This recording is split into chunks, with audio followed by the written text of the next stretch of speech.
Alam niyo, may mga times din ako na minsan dahil paulit-ulit yung ginagawa ko sa buhay ko, feeling ko gusto kong lumipat ng lugar para lang maiba yung mga ginagawa ko. Dito kasi sa India, sobrang lawak ng bansa na to, tapos bawat state, iba-iba pa. For example, dito sa tinitirhan ko sa Dehradun, nasa north kami, medyo malamig, parang Baguio. Pag naman pumunta ka ng Rajasthan, doon naman madaming disyerto, maraming mga fort or castle. And then pag pumunta ka naman ng south, maraming beaches. So marami kang options. Yung iba naman, hindi lang location yung gustong palitan sa buhay nila. Gusto na rin nilang palitan yung pinakatrabaho nila, lalo na pag paulit-ulit nga.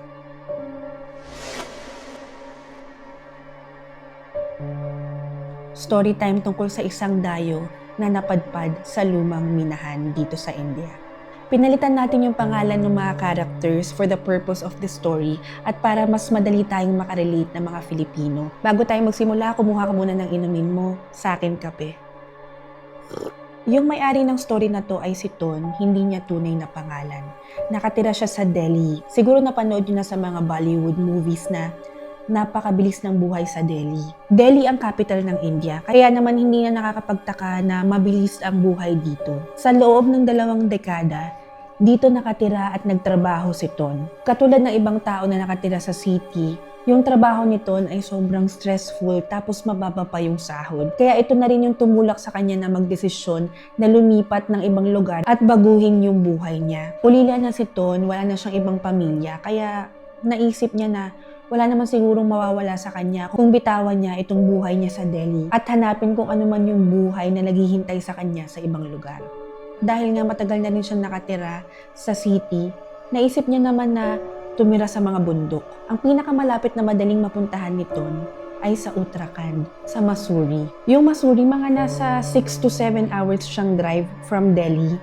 Tapos dito naman sa tinitirhan ko, 2 hours away lang siya. Actually, 1.5 hours lang pag walang traffic. And personally, nakapunta na ako ng Mussoorie at napakaganda talaga ng lugar na yun. Sobrang linis ng hangin. Actually, na-experience pa namin na nag-snow doon. First snow ko dito sa India. Para kang nasa isang painting, walang halong pag-e-exaggerate, ganun kaganda yung lugar na Mussoorie. Noong unang tapak ni Ton dito, para siyang nakahinga ng maluwag. Kasi ibang klaseng hangin yung meron sa Mussoorie kumpara sa Delhi.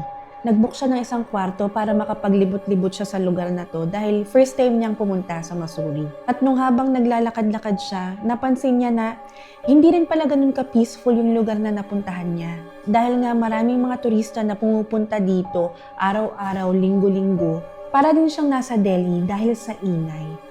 Wala nga lang polusyon. Lumipas ang 2 linggo, nandun pa rin si Ton sa Mussoorie, hindi siya umalis. Pero meron siyang naging regular na chai or coffee shop na pinagtatambayan tuwing umaga. Doon siya nagrarant, kumbaga, sabi niya dun sa tindero. Ano ba naman to? Ang pinunta ko dito, katahimikan, wala ngang polusyon, pero nandyan pa rin yung dami ng tao. Sabi naman ng tindero, alam mo kung naghahanap ka ng peace, huwag kang magstay dito sa main town. Kasi punong-puno ng turista dito, hindi nauubusan. Doon ka banda, lumayo ka ng kaunti. So ito yung pinanghawakan nito na sabi niya, okay, so meron palang mas tahimik na lugar dito sa Mussoorie. Pag nakapunta kasi kayo ng Mussoorie, para siyang Baguio, kumbaga may central, meron yung talagang puntahan ng mga turista, tapos merong mga lugar na hindi masyadong sinasadya, hindi masyadong pinupuntahan. So sa paghahanap nito, nagpalipat-lipat siya ng mga homestays, minsan pa nga natulog siya sa labas mismo kasi pag lumagpas ka ng Mussoorie town, mga open forest na siya. As in, para kang magka-camping. Actually, marami talagang pagka-campingan sa Mussoorie. Kailangan mo lang maghanap ng magandang pwesto. And then, one morning, merong nakita si Ton na para siyang abandonadong buildings. Okay? So, series siya ng abandonadong buildings. Isa dito, yung pinakamalaki. And then, isa dun sa kabila, medyo maliliit siya. Ruins siya, kumbaga. Makikita mo yung kalumaan sa mga pader niya, tapos yung ibang mga pintuan sira-sira na, wala na mga bintana. Kasi nga, mahahalata mo talaga na may edad na, kumbaga, yung lugar na nakita ni Ton. Malawak kasi yung lugar na yun, wala masyadong mga tao. Bukod sa peaceful, tahimik talaga siya. Yung palibot niya, forest, makapal na forest. Nasabi ni Ton sa sarili niya na ito na yata yung hinahanap ko ah. So dahil nga yung ruins na yun, meron siyang kwarto-kwarto, no? Nakapag-decide si Ton na for that night, dun siya matutulog sa isa sa mga kwarto dun. Inayos niya muna yung kwarto para maging decente lang to na matulugan niya for that night. Sabi niya naman sa isip-isip niya, wala naman sigurong magrereklamo or magpapalis sa kanya pag natulog siya dito kasi nga mukhang abandonado na siya. Ito yung pinagtataka ko sa mga tao dito sa story na ganito. Bakit alalakas ng loob nila na magstay sa mga lugar na hindi naman sila familiar? Ay, naku. Kinaumagahan, nagustuhan ni Ton yung pakiramdam dun sa lugar na yon. So, nagpatawag siya ng karpentero para ipaayos yung kwarto na pinagtulugan niya nung isang gabi. Basic lang naman yung pinagawa niya. Basta malagyan ng bintana, maayos yung pintuan, okay na yun sa kanya. And sa paglalakad-lakad nga ni Ton, meron din siya nakita na source ng spring water. So parang all set na siya. Alam mo naman tayo, di ba? Basta may malinis ka na source ng tubig, okay ka na. And lalo na sa mga bundok, if hindi pa kayo nakakatry ng spring water mismo, yung talagang dumadaloy na tubig, napaka-fresh talaga nung lasa ng tubig galing sa spring mismo. Doon sa pamamalagi ni Ton, napansin niya nga na pinupuntahan pala yung lugar na to ng mga turista. So naisip niya, wala naman siyang trabaho. Na-figure out na niya yung titirhan niya. So sabi niya, dito sa mga building na to, pwede siyang magtayo ng kainan malapit dito. Hindi mismo sa building, syempre, kasi negosyo na yun. Baka mamaya dun siya makasuhan kapag ginawa niyang negosyo, yung abandonadong building na yun. So dito na lang siya gumawa ng tea, coffee, or Maggi shop dito banda. Along the highway siguro para madaling mahintuan ng mga motorista na pupunta dito sa abandonadong building na to. Kung hindi pa kayo nakakapunta dito sa India, usong-uso talaga yung mga tea stall sa may roadsides, lalo na sa mga biyahero, mga Indians. Napakahilig talaga nila sa chai. Kahit anong oras pa yan, maga, tanghali, gabi, meron at merong iinom ng chai dito. So imagine, meron nang nakuhang peaceful na kwarto si Ton, tapos meron pa siyang magiging negosyo. Parang naisip niya sa sarili niya na ito yung buhay na pinapangarap ko para sa sarili ko. So sobrang hopeful talaga siya na ito na yung magiging start ng pag-unlad ng buhay niya. Sobrang excited si Ton na buksan yung tea shop niya. And ito na nga, dumating na yung araw na binuksan niya ito, tapos meron siyang naging unang customer. Yung una niya naging customer, matanda na siya na nakatira sa malapit na bayan. So dahil nga lokal yung matanda na yun, curious siya kung taga saan si Ton dahil nga hindi siya mukhang taga rito. So tinanong siya nung matanda kung saan siya nakatira dito sa Masuri. Tinuro ni Ton yung abandonadong building. Doon po ako nakatira, nandun yung kwarto ko. Yung magandang ngiti ng matandang yun ay napalitan ng pagkabahala.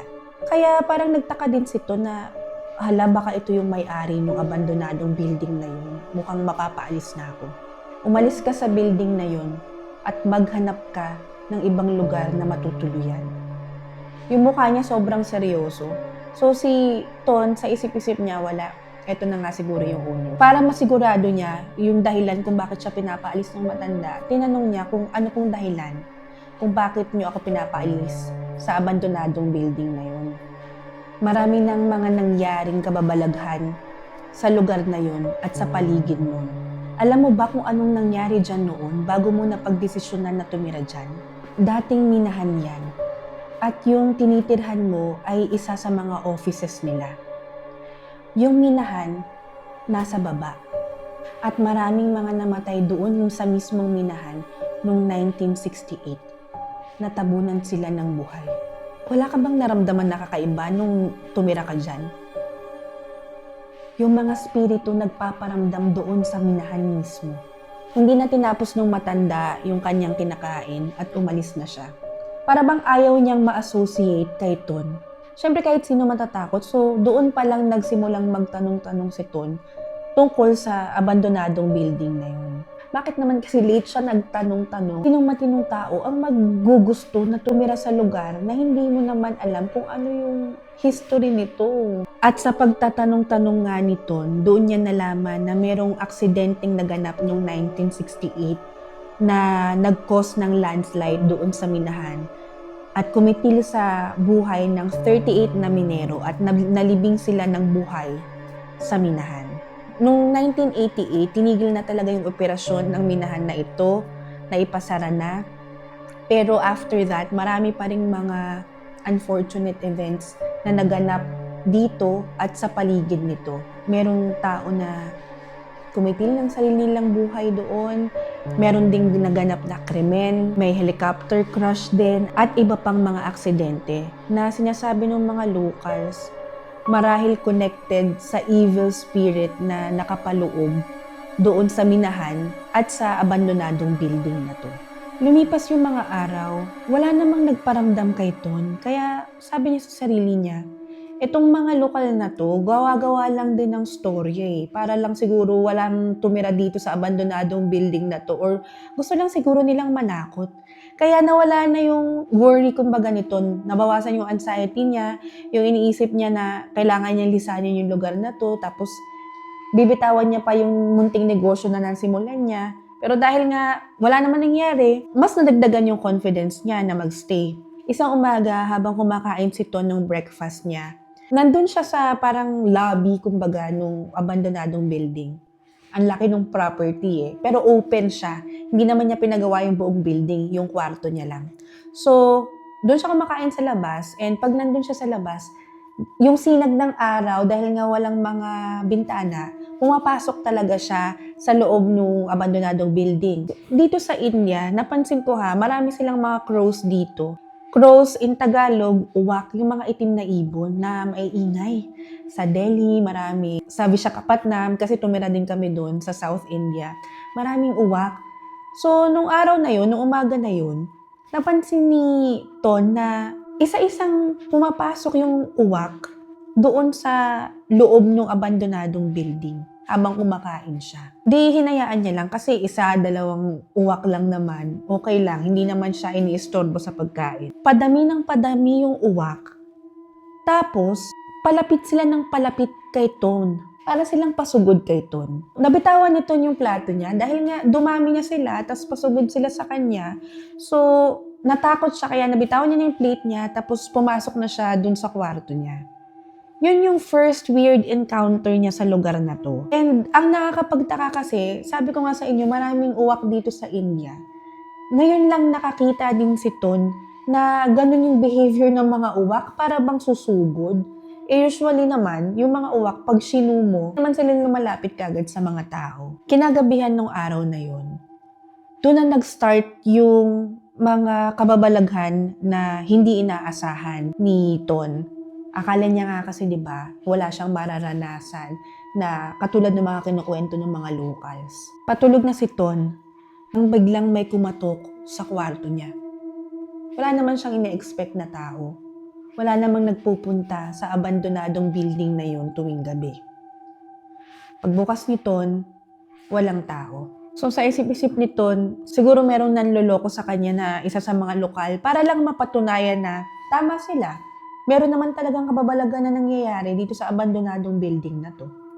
Noong sumunod na gabi, meron na namang kumatok sa kwarto ni Ton. Pero katulad nung nakaraan, walang tao pagbukas niya ng pintuan. So dito medyo na-frustrate na si Ton kasi nga kung may nanloloko man sa kanya, hindi na nakakatuwa dahil naiistorbo yung tulog niya.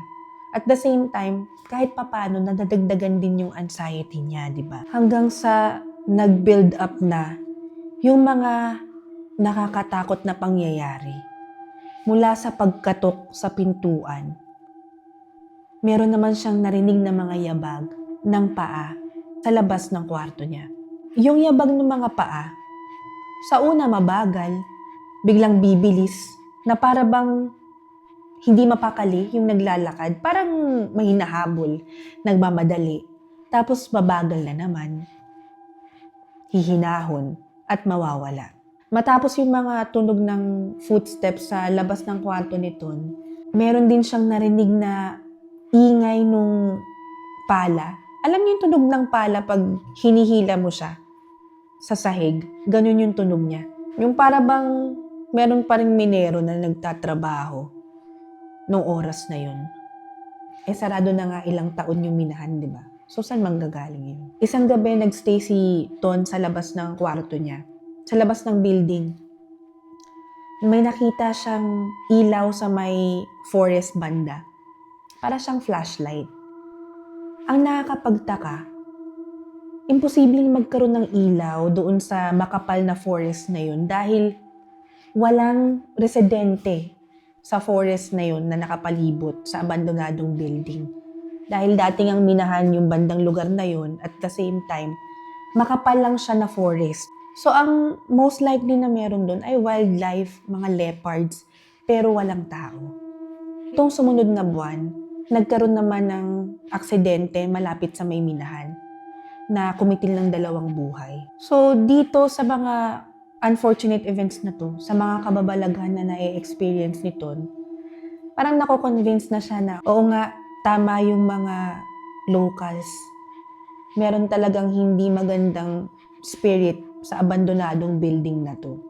Pero kahit na nako-convince na si Ton, deep inside him, nasasabi niya sa sarili niya na hindi naman siguro ako dadalhin ng Diyos dito or ng kapalaran ko dito kung hindi ako para dito. Aside from that, wala namang choice si Ton. Kailangan niyang magstay, 'di ba? Sa lugar na yun dahil wala siyang ibang mapupuntahan. Alam nyo, naniniwala ako na kapag tayo, wala na talaga tayong options, lahat ng mga solution na pwede nating maisip, naiisip natin, nagagawa natin. So, nung mga panahon na yun, kahit na natatakot na si Ton, biglang pumasok sa isip niya na, ay, meron nga palang anting-anting na binigay sa akin yung tatay ko. So, hinanap niya yun sa mga gamit niya. Hinanap niya yung anting-anting na binigay sa kanya ng tatay niya. Yung shape niya, para siyang oval na buto. Naghanap siya kagad ng pako tsaka martilyo at agad-agad niyang sinabit yun sa pintuan ng kwarto niya. And nagdasal siya. Madasalin naman kasi si Ton eh. So nagdasal siya na parang, tay, proteksyonan mo ko, alam kong hindi mo ko iiwan, yung mga ganong bagay. Malaki yung paniniwala niya dun sa anting-anting na yun na walang makakapanakit sa kanya as long as nasa loob siya ng kwarto niya. Dahil nga merong nakasabit na anting-anting na mula sa tatay niya. So yun yung kinapitan ni Ton. Yun yung pinaniwalaan niya. Kaya nakapag-stay pa siya doon sa kwarto na yun. Kaya every time na maggagabi na, sinisigurado nito na nasa loob na siya na kwarto. Para kung meron mang magparamdam, walang makakapanakit sa kanya dahil meron siyang proteksyon. Tuloy-tuloy din yung pagmamanage na dun sa kanyang maliit na tea shop. Isang araw meron siyang naging customer na isa ding dayo. Isa itong doktor kasama yung kanyang mga pamilya, asawa at 2 anak. Na-curious yung doktor na to tungkol dun sa abandonadong building. Kaya napatanong siya kay Ton kung kilala ba niya kung sino ang may-ari ng building na to. Sumagot agad si Ton na delikado po yung building na yun. May mga multong nagpaparamdam. Para tapos na yung usapan, hindi na niya kailangang explain kung sinong may-ari. Dinerecho na talaga ni Ton. Pero sa postura ng doktor na to, matangkad, matipuno, mas mukha pa nga siyang bodybuilder kesa sa doktor. At medyo may pagka-arogante. Ngumiti yung doktor na, hindi ako naniniwala sa mga ganyang kwento mo. Doktor ako at siyensya lang ang pananiniwalaan ko. Medyo napikon si Ton sa narinig niya mula dun sa doktor. Kaya sinabi niya na, kung matapang po pala kayo, sige po, ini-invite ko kayo mamayang gabi dyan sa abandonadong building. Dyan po ako nakatira. Hindi naman naisip nito na darating talaga yung doktor. Lalo na't kasama niya yung kanyang pamilya, baka hindi yun tumuloy. Habang naghahanda si Ton para matulog, may narinig siyang tunog ng sasakyan na dahan-dahang huminto sa labas ng abandonadong building. Napahinga ng malalim si Ton na, bakit siya tumuloy? Bakit ang tigas ng ulo niya? Actually, kayong lahat matitigas ang ulo niyo, lalo ka na, Ton. So, kahit ayaw lumabas ni Ton, kailangan niya lumabas dahil siya yung nag-anyaya doon sa doktor na pumunta. Lumabas siya ng kwarto niya, pumunta siya doon sa sasakyan ng doktor. Sabi ng doktor, tara, samahan mo ko doon sa may kabilang building. Puntahan natin kung talaga bang totoo yung mga sinasabi mo. Sabi ni Ton sa doktor, kung talaga hong matapang kayo, katulad ng sinasabi ninyo at hindi kayo naniniwala sa mga supernatural spirits, sige po, pwede po kayong pumunta dun sa loob. Dahil nga arogante yung doktor, pumayag siya sa sinabi ni Ton na siya lang mag-isa ang pumunta dun sa kabilang building. Iniwan niyang nakalak yung kanyang mag-iina sa loob ng sasakyan. Pumunta siya mag-isa sa loob ng kabilang building. Wala pang 1 minuto. Bumalik yung doktor ng tumatakbo at sumisigaw ng tulong. Kumakaripas ng takbo yung doktor papunta doon sa sasakyan niya. Sinubukan ng doktor na pindutin yung susi ng sasakyan pero hindi nabubukas yung sasakyan. Sinubukan niya rin na gamitin yung pinakasusi. Hindi niya mabuksan ito, hindi pumapasok yung susi. Napalood na lang yung doktor sa sobrang panginginig at sa sobrang takot. At naawa din naman si Ton. Ramdam niya yung takot ng doktor kaya kinuha niya yung susi. Nagdasal siya at pagpindot niya nung unlock nung sasakyan, nag-unlock naman ito. Madasalin si Ton, yun yung maganda sa kanya. Sinabihan niya yung doktor na, ito yung sinasabi ko sa inyo. Dahil sa arrogante ninyong ugali, nagalit ninyo yung mga espiritu na nakatira dyan. Kaya sinabihan na rin niya yung doktor at yung pamilya nito na umalis na at wag nang bumalik. Kahit gaano katakot si Ton, dito niya napatunayan na nakukuha sa dasal yung mga espiritu na nakatira dito sa abandonadong building na to. Makalipas yung ilang mga araw, meron namang dumating na mga estudyante mula sa Haryana. Yung Haryana naman, malapit siya sa Delhi. And katulad nga ng sabi ko sa inyo, yung lugar na pinangyarihan nitong kwento na to, puntahan talaga siya ng mga turista. Lalo na yung mga nanggagaling sa mga outside cities kasi malamig yung Missouri and nakaka-relax talaga dito. Maliban na lang syempre kung pupunta ka sa mga haunted places dito. Huminto itong mga estudyante na to sa tea stall ni Ton at nagtatanong kung saan pwedeng mag-camping. Nakita na rin nila yung abandonadong building at tinanong nila kung pwede bang mag-camping sa labas nun kasi maganda talaga lalo na sa araw. Sobrang ganda nung scenery doon. Makikita mo yung Dera dun sa baba. Syempre, sinagot kaagad nito na hindi kayo pwedeng magstay dun dahil may mga evil spirits dito. Kung sino man na nagtatanong kay Ton, dinediretso na talaga ng sagot para lang matapos kaagad yung usapan. Sabi naman ng mga estudyante, paano nyo ho nalaman na may mga evil spirits dito? Nakita nyo na ho ba? Sumagot si Ton confidently, dito ako nakatira. Kaya alam ko, naramdaman ko na nandito sila. At dito nagtawanan yung mga estudyante. Manong, ayaw nyo lang yata kami mag-camping dito para masolo nyo yung lugar. Sumigaw yung isang estudyante. Oh, doon tayo magka-camping sa labas ng abandonadong building. Doon pala nakatira si Manong. Manong, pwedeng kayo na rin ho yung maghanda ng hapunan namin? Tanong nung isang estudyante. Hindi na rin pinansin ni Ton yung mga sinabi ng mga estudyante dahil alam niya hindi naman maniniwala itong mga to. Not unless maranasan nila. Kaya pinabayaan niya. Nung gabing yon, tinayo ng mga estudyante yung dalawa nilang tent sa labas ng abandonadong building. Bukod sa pag-iingay, nagdala din sila ng mga alak. Habang naghahanda si Ton ng hapunan nila, nagiinom yung mga estudyante. Maingay as usual, nagkakatuwaan, nagkakantsawan. Masaya sila sa ilalim ng maraming bituin, papalibutan sila ng forest. Sino ba namang hindi mag-e-enjoy? Maya-maya pa, tinawag na ni Ton yung mga estudyante at sinabihan ng mga to na handa na yung dinner. Sumagot naman yung mga estudyante na, mamaya na ho Manong, tapusin lang ho namin ito. Dahil nga may alak, natural, mas naging maingay pa sila. Tinabi na muna ni Ton yung pagkain ng mga estudyante at siya na muna yung kumain mag-isa. Naisip ni Ton habang kumakain siya, bakit ko ba hindi napigilan tong mga estudyante na to? Napakaingay, baka may magambala na naman. Habang kumakain si Ton, pumunta yung dalawang estudyante sa loob ng building niya. Madilim dun ha, walang ilaw. Yung tanging may ilaw lang yung kwarto niya. Yung tanging ilaw lang dun sa labas ng building ay galing sa buwan. So pumunta dun yung dalawang estudyante, nakainom. At syempre curious din sila dun sa building ni Ton, dun sa paligid. Nag-selfie sila dun, picture-picture. Sabi ng isa, wala namang kwenta dito. Sinungaling to si Manong, wala namang nakakatakot. Tara tingnan natin yung kabilang building. Pumunta nga sila doon. Hindi napansin ni Ton na nawala na yung dalawang estudyante doon sa building na pinag-i-stayan niya. Pagpasok nila doon sa pangalawang building, may kakaibang amoy. Doon parang amoy luma. Amoy naaagnas. Amoy na parang galing sa ilalim ng lupa. Hindi siya normal. Sabi ng isang estudyante, parang nahihirapan ako huminga. Baka yung amoy lang yun ng lugar kaya nahihirapan kang huminga. Dumiretso sila ng paglalakad. Habang naglalakad yung dalawa, mas bumigat yung pakiramdam ng hangin. Hindi nila alam na yung pangalawang building na yun pala yung lumang ospital ng mga minero. Yung mga nilakaran nila na mga kwarto, yun pala yung general ward kung saan may mga namatay na minero dahil sa sakit, kung saan may mga namatay dahil din sa mga aksidente habang nagmimina. Sobrang tahimik, hindi na nila halos marinig yung tawanan ng mga kaibigan nila. At yung katahimikan na yun ay biglang binasag nung mahinang boses na biglang papalakas. Tulong! Tulong!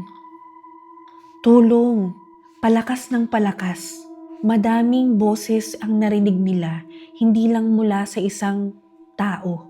Parang mga boses ng lalaki na sabay-sabay humihingi ng tulong. Naalala nila yung kwento na dati pala itong minahan. Nung papatakbo na sila palabas ng pangalawang building, nadapa yung isang estudyante, kaya hinila na lang siya nung kaibigan niya hanggang sa makalabas sila.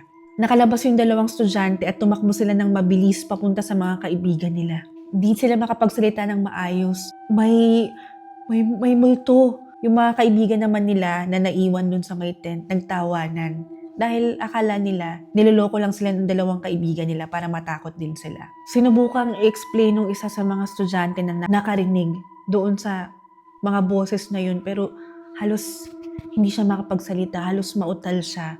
Dito na naniwala yung mga kaibigan nila. Dahil hindi naman magiging ganun yung reaksyon ng kanilang kaibigan kung hindi ito totoo. Napatakbo na rin si Ton dahil nga narinig niya yung commotion na nangyayari dun sa mga estudyante. Ano nangyari? Sumagot yung isang estudyante na, narinig po namin yung mga evil spirits na sinasabi ninyo. Dito na nang lumo si Ton dahil yung iniiwasan niyang nangyari na naman nga. Tinignan ni Ton yung lagay ng isang estudyante na halos hindi makapagsalita sa sobrang takot. Naisip nito na isama na lang muna yung mga estudyante sa kwarto niya, pero bago pa man mangyari yun, umalingaw-ngaw na naman yung sigaw nung maraming boses mula dun sa malayong lugar. Tulong, tulong. Akala nito may humihingi ng tulong na isa sa mga kaibigan ng mga estudyante. Kaya tumakbo siya at hinanap niya kung saan nanggagaling yung tunog na yon. At sa takot nga ng mga estudyante na maiwan nang wala si Ton doon sa labas ng building na yon, humabol sila kay Ton. Si Ton naman ay dinala ng boses malapit doon sa may minahan mismo. Doon nakita ni Ton at ng mga estudyante na nasa likod niya, may mga lalaki na may hawak na mga pala doon sa may minahan. Para bang nangyayari ulit yung landslide kasi kitang-kita nila, napakalinaw nung mga nakita nila na may mga lalaki na natatabunan ng lupa. Habang bumabagsak yung lupa, nagiging duguan yung itsura ng mga lalaki. Para silang nakakita ng pelikula. Sinabihan ni Ton yung mga estudyante na tulungan niyo ako, tulungan natin sila dahil nga natatabunan sila ng lupa. Nung aktong tutulong na si Ton dun sa mga humihingi ng tulong, biglang natigilan si Ton dahil yung mga minerong natatabunan, biglang nagmamarcha na papunta sa kanila. Nasaksihan nila yung pagbabago doon sa itsura ng mga lalaking natatabunan ng lupa. Noong una, helpless yung itsura nila, kailangan nila ng tulong, duguan, halos kamay na nga lang yung mahahawakan nila Nawala yung mga bumabagsak na lupa and aktong susugod itong mga minero na to, papunta kina Ton at dun sa mga estudyante. Dito napagtanto ni Ton na yung mga kaluluwa nitong minero na to na natabunan ay nagpaparamdam sa kanila at para bang maghihiganti sa kanila. Sumigaw siya dun sa mga estudyante na tumakbo palayo. Ito yung first time na nakita mismo ni Ton yung mga minero or mga multo ng minero na nalibing ng buhay doon sa lumang minahan na yon. Dati, mga paramdam lang mga yapak lang, tunog ng mga pala, mga boses, mga kumakatok. Ngayon, eto na sila, hinahabol na sila ng mga ito. So again, ipapaalala ko lang sa inyo, ito yung mga offices or yung mga abandonadong buildings nung minahan na yon. Tapos nandito banda yung minahan. So medyo malayo siya. So ito yung tatakbuhin nila. Tumakbo sila and yung mga boses ng mga minero, hindi na sila humihingi ng tulong eh. Nung una, ang sinisigaw nila, tulong, tulong. Hanggang sa napalitan na ng parang may pagka-evil na tawa nung boses ng mga spirits na yun. Ilang taon na yung nakalipas. At most likely, very vengeful yung mga spirito na to dahil nga hindi sila nabigyan ng hustisya. Ang nangyari kasi noon, natabunan yung mga minero na to. And sabi ko nga dun sa ibang mga story times natin, yung mga ganitong spirits, lalo na yung hindi nabigyan ng proper na libing, proper na dasal or services, most likely, very aggressive yung kanilang mga spirits. Tumakbo na sila Ton at yung mga estudyante. Remember ha, itong mga estudyanteng ito ay mga nakainom. Okay? Nakainom sila, so yung iba nadadapa, yung iba nahihilo, pero halos naghihilahan na sila eh, dahil pag may isang naiwan sa kanila, hindi nila alam kung anong mangyayari. Ang gusto nilang puntahan ay yung kwarto ni Ton dahil sa paniniwala nga ni Ton, yun yung pinaka-safe na lugar for them. And ultimately, nakarating naman sila dun sa kwarto ni Ton. Lahat sila nakapasok, walang naiwan at sinara ni Ton yung pinto ng mahigpit. Yung mga estudyante nakasalampak lang sila sa sahig, pagod na pagod. Alam mo yung adrenaline rush na yun eh. Dahil nga, ang kailangan nila makasurvive. So ito naman, umupo dun sa kama niya, nag-iisip kung anong next nilang gagawin. Niyaya niya yung mga estudyante na magdasal at para sa kanilang proteksyon. At nagdasal naman sila dahil at this point, yung hindi nila paniniwala sa mga evil spirits na nandun sa lugar na yun, most likely wala na yung doubt nila dahil nakita, na-experience na nila. So ang kailangan na lang nilang gawin ay sumunod kay Ton sa pagdadasal niya. Rinig na rinig nila yung parang may bagyong nangyayari sa labas. Pero sobrang pagod nga ng mga estudyante, nakatulog na sila. Si Ton naman, nagstay siyang gising. Nagdadasal lang siya buong gabi. Pagputok ng araw, siya yung unang-unang lumabas. Iniwanan niya mga estudyante na natutulog. Paglibukas niya ng pintuan, napakagulo ng loob ng building. Yung mga pinaglutuan niya, talagang parang binagyo. Yun talaga yung description. Paglabas niya, yung 2 tent, wasak-wasak. Yung mga bote parang pinagbabato ng kung sino man yung nandun sa labas nung gabing yun. Kung naabutan man sila ng mga vengeful spirits na yun, parang hindi ma-imagine ni Ton kung ano yung pwedeng mangyari sa kanila. Baka sila yung gutay-gutay at hindi yung mga gamit. Isa-isa na rin nagising yung mga estudyante at hindi sila makapaniwala sa nangyari sa mga gamit nila. At naisip na rin nila na buti na lang nakapasok sila sa kwarto ni Ton. Kung hindi, baka kung anong nangyari sa kanila kung natulog sila doon sa mga tent na yon. Sabay-sabay na nilang nilisan yung abandonadong building na yon. Yung mga estudyante, umuwi na sa kanilang mga bahay. Buti na lang walang nasaktan sa kanila. Si Ton naman nangako sa sarili niya na never na siyang tatapak sa abandonadong lugar na yon. Doon na siya tumira sa small stall niya. Tinuloy niya pa rin yung kanyang negosyo. Hindi ko pa yata nababanggit pero totoong lugar yung pinag-uusapan natin dito. Ang pangalan ng lumang minahan na to ay Lambi de Har Mines. Itong Lambi de Har Mines, kinakatakutan nga talaga siya. Pero recently, sumisikat siya sa social media. One time, itong si Ton, perong pumunta na naman na grupo ng mga kabataan dun sa kanyang tea shop. At itong mga kabataan na to ay nanggaling dun sa Lambi de Har Mines. Yung isa sa mga kabataan na to ay local. So, mga friends niya to, tapos nililibot niya sa Missouri. At isa nga yung Lambi de Har sa napuntahan nila. Yung local dun sa grupo, kinausap si Ton, syempre kwentuhan. Tinanong naman ni Ton kung saan sila nagpuntang mga lugar dito sa Missouri. Sabi ng lokal, dyan po sa may Lambi de Har. Alam mo, bumalik lahat ng mga alaala ni Ton nung gabing yun. Nanginginig siya habang nagluluto ng Maggi na order ng grupo na to. Sabi ni Ton, wag na kayong magpagabi dyan, wag na kayong bumalik dyan. So, nagtaka yung lokal, Bakit po, Manong? Ano pong meron? At doon nga naikwento ni Ton yung kababalaghan na nangyari sa kanya at dun sa mga estudyante na kasama niya nung gabing yun. Sobrang interesado nung grupo na yun sa kwento ni Ton. Halos abutin sila ng gabi pero tinulak na niya na umalis na yung grupo na yun at wag nang magpadilim sa daan. Yung lokal naman tsaka si Ton, nag-exchange sila ng numbers dahil syempre si Ton considered as lokal na rin siya. And after a few days, tumawag si Ton doon sa lokal na nakilala niya nga. So sinagot nung lokal yung kanyang tawag. Nasa ospital pala si Ton at nakikiusap si Ton na baka pwedeng bumili siya ng mga gamot para sa kanya at kumuha siya ng ilang mga gamit dahil wala nang kamag-anak si Ton. Sabi ko nga, orphan na siya, di ba? At yung lokal lang na ito yung number na meron siya. So, tumulong naman yung lokal sa kanya, pumunta siya sa ospital, siya na nagbayad ng lahat. At syempre nagtanong yung lokal, bakit ka na ospital, ano nangyari sa'yo?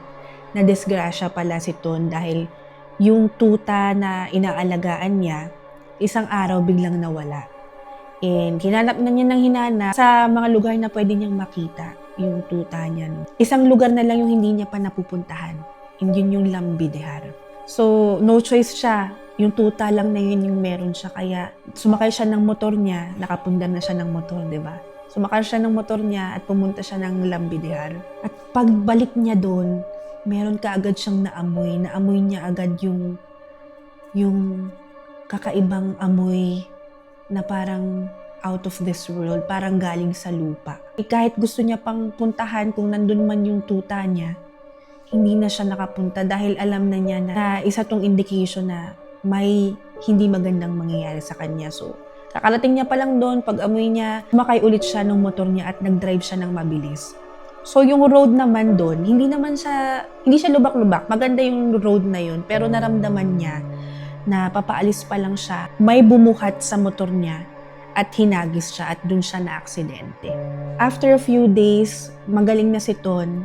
Pagbalik niya sa tindahan niya galing sa ospital, nandun yung tuta niya sa labas nung kanyang tea shop. As usual, thank you for watching, and kung bago ka lang sa channel ko, kaya ako pinapatugtog tong music box na to dahil nabili ko tong souvenir na to sa Masuri din. Saan may naranasan na din ako na something creepy. Huwag niyo kalimutan to give this video a like, share, syempre para hindi lang ikaw yung matatakot, di ba? Thank you for watching.